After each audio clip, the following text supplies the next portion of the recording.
수직 방향의 움직임이 가장 빠르고 효율적인 스쿼트 궤적을 만들어 줄 거예요.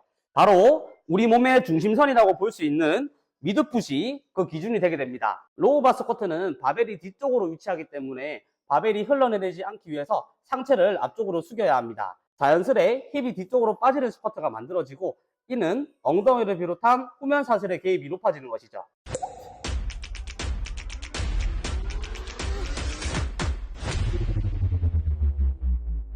안녕하세요, 세호코치입니다. 오늘은 엉덩이를 비롯한 후면 사슬을 강력하게 만들어줄 로우바 스쿼트를 알려드릴게요. 평소 로우바 스쿼트 자세가 헷갈리셨거나 엉덩이 근육 발달을 원하신다면 오늘 이 영상이 도움이 되실 겁니다. 스쿼트를 배우기 전 짚고 넘어가야 할 정보가 있습니다. 바로 중력에 대항하는 힘에 대해서 알고 가셔야 되는데요. 이걸 알고 하는 것과 모르고 하는 것은 큰 차이점이 있을 거예요. 앉았다가 일어나는 스쿼트 동작을 할 때 우리 몸은 중력에 대항해서 수직으로 올라가야 합니다. 수직 방향의 움직임이 가장 빠르고 효율적인 스쿼트 궤적을 만들어 줄 거예요. 만약 수직 방향으로 움직이지 못하고 좌우로 바벨이 움직인다면 그만큼 비효율적인 스쿼트가 될 거예요. 바벨이 수직으로 움직여야 한다는 것을 이해했다면 어디를 기준으로 수직 궤적을 만들어야 할까요? 바로 우리 몸의 중심선이라고 볼 수 있는 미드풋이 그 기준이 되게 됩니다. 정리하자면 이렇습니다. 첫 번째, 바벨의 움직임은 수직 방향을 유지해야 한다. 두 번째, 그 수직 방향은 내 몸의 중심선이라고 볼 수 있는 미드풋에서부터 수직 방향을 만들어야 한다. 이렇게 두 가지로 정리해 볼 수 있을 거예요. 프론트 스쿼트를 하든 하이바 스쿼트를 하든 로우바 스쿼트를 하든 바벨의 움직임 궤적은 미드풋 선상에서 수직일 때 가장 효율적으로 바벨을 들어 올릴 수 있다는 것을 기억해 주세요. 로우바 스쿼트는 바벨이 뒤쪽으로 위치하기 때문에 바벨이 흘러내리지 않기 위해서 상체를 앞쪽으로 숙여야 합니다. 자연스레 힙이 뒤쪽으로 빠지는 스쿼트가 만들어지고, 이는 엉덩이를 비롯한 후면 사슬의 개입이 높아지는 것이죠. 가동 범위에 있어서도 큰 차이점이 있는데요. 로우바 스쿼트는 엉덩이가 뒤쪽으로 빠져야 하기 때문에 발목이 앞쪽으로 많이 나가는 프론트 스쿼트에 비했을 때 발목의 가동 범위가 덜 요구되는 것을 볼 수 있을 거예요. 하지만 로우바 스쿼트는 바벨이 내 몸보다 뒤쪽으로 넘어가서 바벨을 견착해야 해요. 구분 등이나 라운드 숄더처럼 어깨 가동 범위가 좋지 않다면 어깨가 불편할 수 있을 거예요. 지난번 영상에서 하이바 스쿼트를 5가지 단계로 알아봤었는데요. 하이바 스쿼트 자세가 궁금하신 분들은 오른쪽 상단의 링크를 참고해주세요. 이제 로우바 스쿼트 자세를 배워볼 건데요. 우선 첫 번째로 나에게 맞는 보폭 넓이를 찾아볼 거예요. 나에게 맞지 않는 보폭 넓이는 근력을 최대로 발휘하기 어려워집니다. 간단하게 나한테 맞는 보폭 넓이를 찾는 방법을 알려드릴게요. 스쿼트를 쪼그려 앉은 상태에서 발이랑 골반을 이리저리 움직여 보시고요.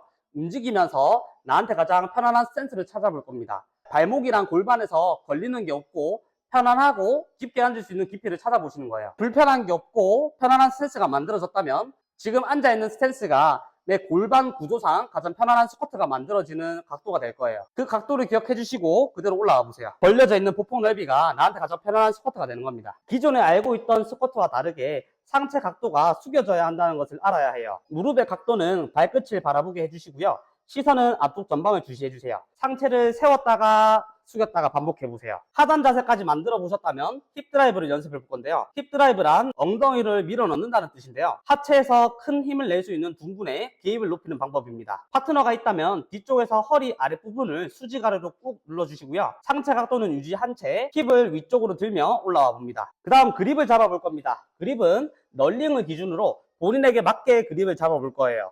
등을 견고하게 쪼기 위해선 그립을 좁게 잡고 있는 것이 유리합니다.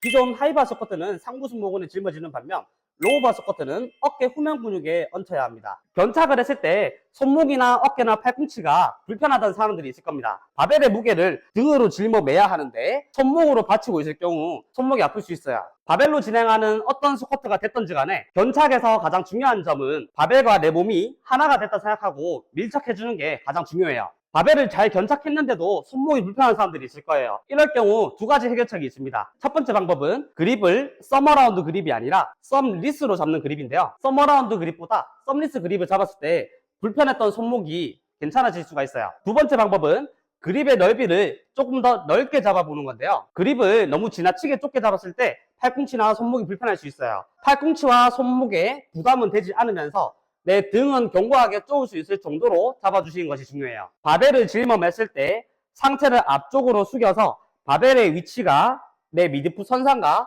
수직을 이뤄야 됩니다. 위의 자세는 잘못된 예시인데요. 상체가 세워져 있는 걸 볼 수 있을 거예요. 바벨이 등에 짊어매 있지 못하고 또한 내 발 중심선인 미드풋 선상에서 벗어나 있는 걸 볼 수 있을 거예요. 이렇게 할 경우 바벨이 견고하지도 못하고 손목에 통증만 있을 겁니다. 팔꿈치는 내 몸과 수직을 유지하는 것이 좋습니다. 랩풀다운 하듯이 등을 견고하게 쪼아주세요. 좀 전에 맨몸으로 로우 바 스쿼트 하단 자세를 만들어 봤듯이 그대로 적용하셔서 스쿼트를 만들어 보시면 되는데요. 하강 이후에 아까 연습했던 힙 드라이브를 사용해서 올라옵니다. 엉덩이가 그렇게 들리면 다치는 게 아니냐고 반문하실 수 있을 겁니다. 힙 드라이브는 후면 근육을 가장 강력하게 사용해 주는 방법입니다. 스쿼트 시 무릎으로 넘어가는 전달력을 상쇄시켜주고 후면 근육으로 들 수 있게 해주는 겁니다. 앞쪽에 위치한 대퇴사두근보다 둥근, 햄스트링, 기립근 이런 친구들이 더 큰 힘을 낼 수 있을 겁니다. 반대로 대퇴사두근을 발달시키고 싶다면 수직으로 내려갔다가 수직으로 올라오는 것이 가장 대퇴사두근 발달에 도움이 될 거예요. 힙이 뒤쪽으로 빠지게 되면 앞쪽에 실려있던 무게가 뒤쪽으로 이동되기 때문에 허벅지 운동이 덜 되게 될 겁니다. 프론트 스쿼트는